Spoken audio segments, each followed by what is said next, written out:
एखाद्या ठिकाणी जाण्यासाठीचा नव्हता, तर या प्रवासातून आम्हाला खूप साऱ्या मोठमोठ्या संधी मिळाल्या, खूप ज्ञान मिळालं आणि प्रेरणा देखील मिळाली.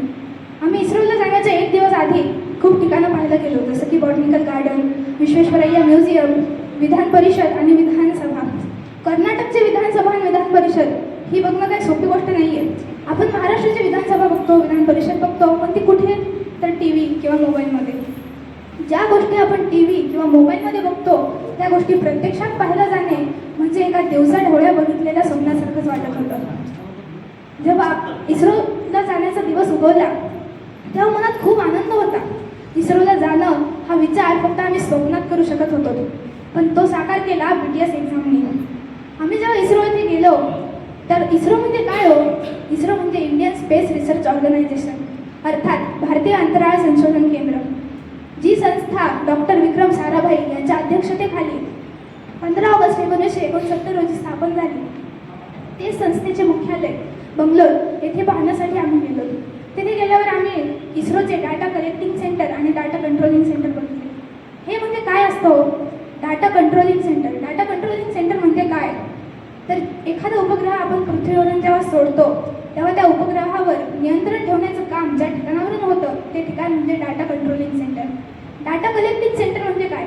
डाटा कलेक्टिंग सेंटर म्हणजे ज्या ठिकाणावरून उपग्रह आपण सोडला तर अवकाशात जाऊन उपग्रह ज्या ठिकाणी कार्यरत राहणार आहे त्या ठिकाणाहून त्याने पाठवलेली माहिती गोळा करण्याचं काम डाटा कलेक्टिंग सेंटरवरून केलं जातं. ह्या सर्व गोष्टी बघण्याचा विचार आम्ही कधी केलाच नव्हता. ह्या गोष्टी आम्हाला बघायला मिळाल्या, ही संधी आम्हाला प्राप्त करून दिली ती फक्त BTS एक्झाममुळे. याबद्दल मी अडसूळ सर आणि त्यांच्या सर्व टीमचे मनापासून आभार मानते. मी तुम्हाला सांगू इच्छिते, आम्हाला तिथे गेल्यावर काय जाणवले असेल? जिस जगह पर उनकी इजाज़त के बगैर परिंदा भी पर नहीं मार सकता, जिस जगह उनकी इजाज़त के बगैर परिंदा भी पर नहीं मार सकता, उस जगह हम खुद जाकर आए हैं, उस जगह हम खुद जाकर आए हैं. ज्या दिवशी आमचा परतीचा प्रवास आला आम्हाला तर तिथून पाय काढावासा वाटत नव्हता, पण शेवटी उपाय नव्हता. आमचा शेवटचा प्रवास होता विमानाने. आता विमान म्हणल्यावर आकाशात आपण रोज बघतो, किती छान वाटतं बघायला, पण त्या विमानात प्रत्यक्ष बसण्याचा अनुभव किती वेगळा असतो. जेव्हा आम्ही विमानात बसलो तो क्षण माझ्यासाठी खूप खास होता.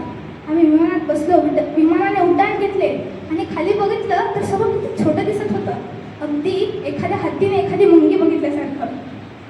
जेव्हा आम्ही उड्डाण घेतलं तेव्हा त्या क्षणी माझ्या मनात विचार आला की ज्या जमिनीवरून मी आकाशाकडे पाहत होते कालपर्यंत मी ज्या जमिनीकडून आकाशाकडे पाहत होते त्याच आकाशातून मी आज जमिनीकडे पाहत आहे. हे सर्व बघून माझा आनंद तर अगदी द्विगुणित झाला होता आणि माझ्या आई वडिलांचे तर आनंद अगदीच टोकाला पोहोचला होता. आता तो उसळून वाहतोय की काय असं झालं होतं.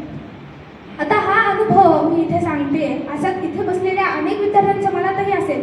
मी आता पुढच्या वर्षी खूप अभ्यास करेन, माझा नंबर येईल का नाही, मी जर अभ्यास केला तर मी ह्या परीक्षेत पहिला नंबर मिळू शकतो का? तर याचं उत्तर खूप सोपं आहे. तुम्ही फक्त प्रयत्न करत राहा. प्रयत्न केला तर यशाला मार्ग नाही. तुम्हा सर्वांचे इथे जमल्याबद्दल मी खूप आभार मानते.